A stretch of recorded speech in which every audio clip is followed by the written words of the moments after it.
MPPSC mains के first paper के first part की पहली यूनिट चालू होती है इंडस वैली सिविलाइजेशन से। तो हम पढ़ते हैं Indus valley civilisation. Indus valley civilisation एक बहुत ही इंपॉर्टेंट टॉपिक है क्योंकि इससे प्री में भी क्वेश्चन पूछे जाते हैं और मेंस में भी क्वेश्चन पूछे गए हैं। तो इंडस वैली सिविलाइजेशन डिस्कवर्ड हुआ था 1921 में सर जॉन मार्शल और आर डी बैनर्जी के द्वारा। इंडस वैली सिविलाइजेशन को कई सारे नामों से जाना जाता है, जैसे कि इसे हड़प्पा वैली सिविलाइजेशन भी कहा जाता है क्योंकि जो पहली साइट डिस्कवर हुई थी वो हड़प्पा डिस्कवर हुई थी। And it is needless to say that it is called Indus Valley Civilization because all the centers of this civilization discovered near Indus River. Indus valley civilisation को कुछ और नामों से भी जाना जाता है, जैसे कि इंडस, घग्गर, हक्कर, हाकरा सिविलाइजेशन और इंडस श्रावस्ती सिविलाइजेशन। ये फैक्ट्स बहुत ही इंपॉर्टेंट है, ये 3 मार्क्स में पूछे जा सकते हैं, तो प्लीज़ इसे ध्यान से पढ़िएगा। पहला इंपॉर्टेंट क्वेश्चन बन सकता है इंडस वैली सिविलाइजेशन से geographical extent of the Indus valley civilisation. तो हमें पता होना चाहिए कि Indus valley civilisation Indian subcontinent के नॉर्थ वेस्टर्न पार्ट में फैला हुआ है। It spread in the north western part of the Indian subcontinent. मैं पेन से आपको मार्क करके भी बता देता हूँ।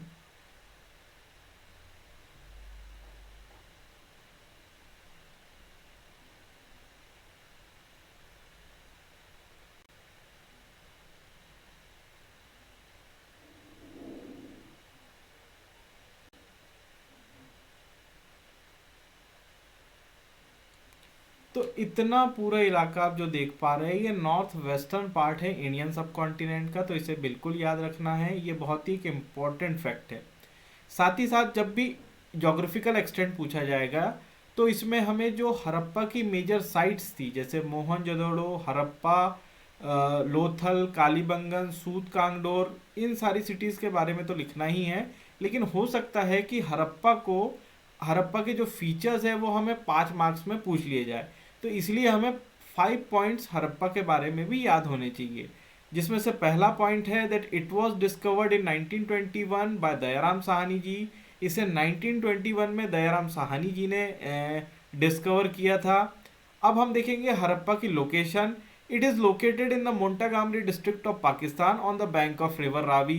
जैसा कि पहले से ही मैंने पेन से मार्क करके रखा है, ये आप देख सकते हैं, ये हड़प्पा सिटी और ये है रिवर रावी जिसके ऊपर हड़प्पा सिचुएटेड है। और हड़प्पा इस समय कहाँ पे है, तो इस समय ये जो पाकिस्तान की जो मोंटागामरी डिस्ट्रिक्ट है वहाँ पे हड़प्पा इस्टेब्लिश है।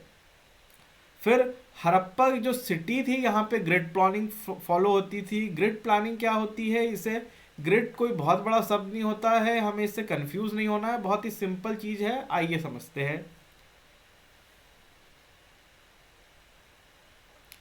ग्रिड प्लानिंग में कुछ ऐसे घर बना करते थे।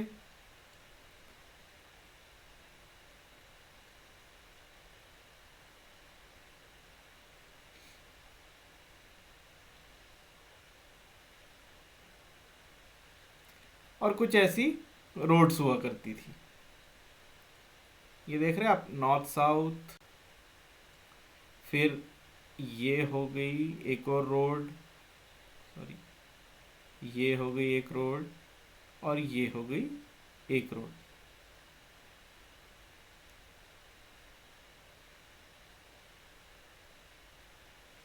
इसे ही हम ग्रिड प्लानिंग बोलते हैं। बहुत इजी है, आप समझ सकते हैं कि कई सारे सिटीज़ अभी भी ऐसी प्लान्स होती है। फिर यहाँ पे 6 ग्रेनरीज मिली थी। ग्रेनरीज का मतलब होता है अन्न भंडार। तो 6 अन्न भंडार मिले थे जहाँ पे लोग अपना खाने का सामान स्टोर करके रखा करते थे। हड़प्पा के बाद जो दूसरी इम्पोर्टेंट सिटी है वो है मोहनजोदड़ो। मोहनजोदड़ो को 5 मार्क्स में भी पूछा जा सकता है। ऐसा पूछा जा सकता है कि write down the features of Mohenjodaro, तो वो भी हम लिख सकते हैं। और अगर हम ज्योग्राफिकल एक्सटेंट लिखते हैं आंसर 11 मार्क्स के लिए, तो मोहनजोदड़ो को हमको बहुत ही इंपॉर्टेंट तरीके से लिखना है। मैं पेन से आपको मार्क करके बताता हूँ मोहनजोदड़ो की लोकेशन। तो ये रहा मोहनजोदड़ो और ये रही रिवर इंडस। अब आप लोकेशन जान चुके होंगे मोहनजोदड़ो की, तो एक पॉइंट तो यहीं से तैयार हो जाता है that Mohenjodaro is located on the Indus river. इसे हम और अगर ब्रीफ में पढ़ेंगे तो हम लिख सकते हैं It is located in the Larkana district of Pakistan on the bank of Indus River. It was discovered in 1922 by R.D. Banerjee. ये बहुत ही एक इम्पॉर्टेंट फैक्ट है जो हमें प्री में भी काम आ सकता है और इसे हम मेंस में भी एक पॉइंट बना के लिख सकते हैं। फिर मोहनजोदड़ो में ग्रिड प्लानिंग फॉलो होता था, जैसा कि हमने हड़प्पा सिटी के केस में पढ़ा था, वैसे ही मोहनजोदड़ो में भी ग्रिड प्लानिंग फॉलो होती थी। फिर एक बहुत ही इंपॉर्टेंट फैक्ट है कि मोहनजोदड़ो ही वो सिटी है जहाँ पे bronze image of dancing girl, यानी एक ऐसी लड़की की इमेज जो डांस कर रही है और वो इमेज है ब्रोंज की, वो डिस्कवर हुई थी मोहनजोदड़ो से। और साथ ही साथ यहाँ पे हॉर्स का स्केलेटन भी मिला था, जिससे ये पता चलता है कि ये कहीं ना कहीं एक ट्रेड सेंटर्स था जहाँ पे हॉर्स का खरीदी बिक्री भी होती थी और हॉर्स यहाँ पे आते और जाते भी रहते थे। तीसरी इंपॉर्टेंट साइट है इंडस वैली सिविलाइजेशन की, चूंदोहरो। मैं आपको पेन से मार्क करके बता देता हूँ किस रिवर पे सिचुएटेड है, कहाँ पे सिचुएटेड है, आपको पता चल जाएगा।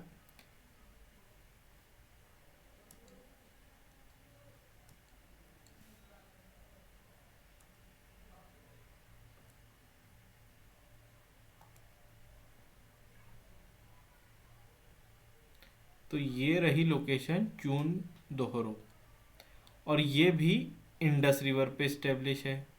ये रही हमारी Indus river. It was discovered in 1931 by Majumdar and Mackay. इसको 1931 में एन गोपाल मजूमदार और मैके ने डिस्कवर किया था। It is located in the Sindh district of Pakistan. ये पाकिस्तान के सिंध डिस्ट्रिक्ट में लोकेटेड है और इंडस रिवर पे ही लोकेटेड है। जैसे मोहनजोदड़ो के नीचे चूंदोहरो भी इंडस रिवर पे लोकेटेड है। दूसरे इंपॉर्टेंट फीचर है इसके, जैसे unlike Mohenjodaro and Harappa this city has no citadel. इसके पास अपना कोई भी किला नहीं था, जबकि हड़प्पा और मोहनजोदड़ो में किले मिले हैं, लेकिन यहाँ पे किले के कोई भी अवशेष नहीं मिले हैं। Famous for bead maker shop. Bead maker shop के लिए ये चीज़ चूंदोहरो फेमस थी। A small pot possibly an ink pot was discovered. यहाँ पे एक छोटा सा घड़ा मिला है। अब वो इंक पॉट है या उसमें और कुछ स्टोर करके रखा गया था ये क्लियर नहीं है, लेकिन एक स्मॉल पॉट यहाँ से डिस्कवर किया गया है। एक और इम्पॉर्टेंट सिटी है इंडस वैली सिविलाइजेशन की, कालीबंगन।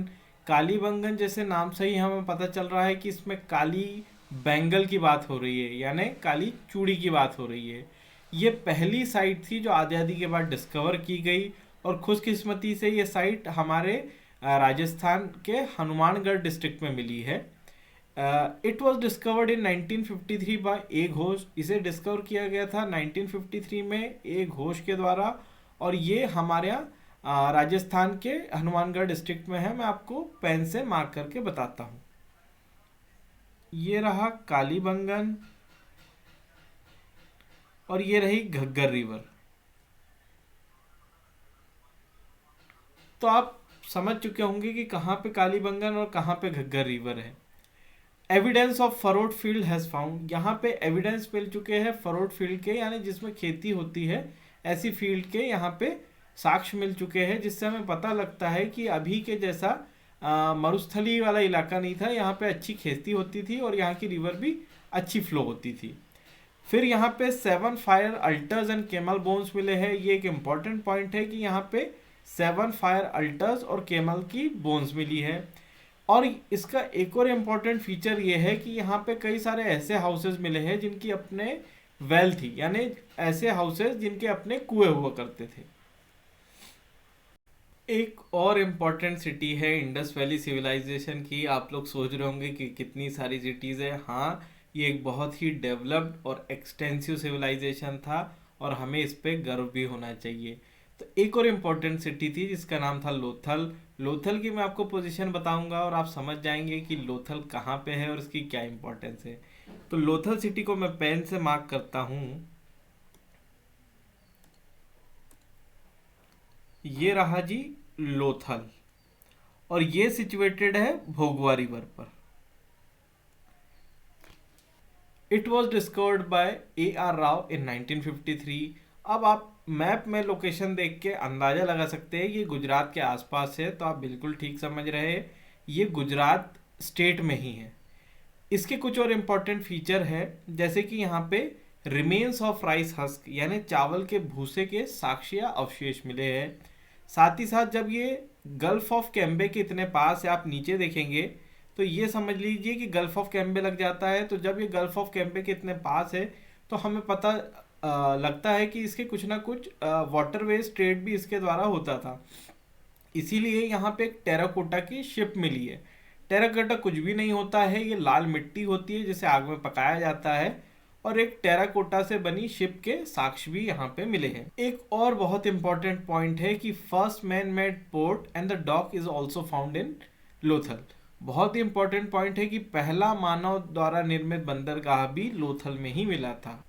इंडस वैली सिविलाइजेशन के कुछ मेजर सेंटर्स के अलावा कुछ छोटे सेंटर्स भी थे जिसे 3 मार्क्स में पूछा जा सकता है। और अगर ज्योग्राफिकल एक्सटेंट का क्वेश्चन पूछा जाता है 11 मार्क्स में तो हमें इसे लिखना ही है। इसी में से एक इम्पॉर्टेंट सेंटर था Banawali. Banawali it was discovered by R Bisht in 1974। इसे आर बिस्ट ने डिस्कवर किया था 1974 में। It is located on the district of Haryana on Ghaggar river. ये हरियाणा की हिसार डिस्ट्रिक्ट में घग्गर रिवर पे स्टेब्लिश है। मैं पेन से आपको मार्क करके बताता हूँ। तो ये रहा बनवाली और ये सिचुएटेड है घग्गर रिवर पे। Good quantity of barley is also found here. यहाँ पे गुड क्वांटिटी ऑफ बार्ले मिल चुके हैं, यानी चावल के दाने के शेष या अवशेष मिल चुके हैं। दूसरा इंपॉर्टेंट सेंटर है सूरकतोदा।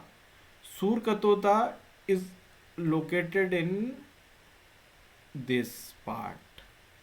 It was discovered in 1964 by J.P. Joshi. It is located in Bhuj district of Gujarat. ये गुजरात की भुज डिस्ट्रिक्ट में लोकेटेड है। बीड मेकिंग शॉप्स यानी यहाँ पे माला बनाने की शॉप्स के अवशेष मिल चुके हैं। फिर एक और इम्पॉर्टेंट सेंटर है जिसका नाम है सूत कांगडोर। सूत कांगडोर इंडिया से बाहर अब बलूचिस्तान वाले इलाके में पाया जाता है। मैं पेन से आपको मार्क करके बताता हूँ। ये है जी सूत कांगडोर। It was discovered by Aurel Stein in 1927। इसे ऑरेल स्टेन ने 1927 में डिस्कवर किया था। इट इज़ लोकेटेड इन बलूचिस्तान। जैसा मैं पेन से आपको मार्क करके बता चुका हूँ, ये बलूचिस्तान में मिला है। Trade was carried on between Harappa and Babylon through this route. Harappa और बेबीलोन के बीच में जो ट्रेड होता था वो इसी रूट से किया। अमरी जैसे सेंटर्स 3 मार्क्स में पूछे जा सकते हैं, तो आपको कम से कम 3 पॉइंट्स याद होने चाहिए। जैसे कि अमरी के बारे में आप लिख सकते हैं, it was discovered by N G Majumdar in 1935। It is located on Indus river. मैं मैप में आपको मार्क करके भी बताता हूँ कि अमरी कहाँ पे है। ये रहा अमरी। तो अमरी के बारे में अब आपको पता चल गया होगा। इसके बाद और एक इम्पॉर्टेंट सेंटर है जो 3 मार्कर में पूछा जा सकता है, जैसे कि धौलीवीरा। धौलीवीरा के बारे में आप लिख सकते हैं that it was discovered in 1985 by R Bisht. It is located on the Rann of Kutch in Gujarat. तो ये देख सकते हैं आप, ये है धौलीवीरा। और इसका एक और इम्पॉर्टेंट फीचर है, it was known for unique water management. It was known for unique water management. यहाँ का जो वाटर मैनेजमेंट था वो कुछ यूनिक था, जिसके लिए इसे याद किया जाता है धौलीवारा को। धौलीवारा लोकेटेड है गुजरात में। एक और इम्पॉर्टेंट सेंटर है रोपर। रोपर है पंजाब में। मैं आपको मैप से मार्क करके बताता हूँ कि जी ये है Ropar. It was discovered by Y D. Sharma in 1953। इसे योग दत्त शर्मा ने 1953 में डिस्कवर किया था। It is located on the Sindhu river, और ये सिंधु रिवर पे लोकेटेड है। ऐसा एक और इम्पॉर्टेंट क्वेश्चन है जो 3 मार्क्स में पूछा जा सकता है, तो कम से कम आपको इसकी एक लाइन याद होनी चाहिए। Balakot, it was discovered by George F Dales and situated in Arabian Sea. अब बालाकोट जो है ये अरेबियन सी में सिचुएटेड है। ये रहा बालाकोट, ये रहा बालाकोट, और इसे डिस्कवर्ड किया था जॉर्ज एफ डेल्स।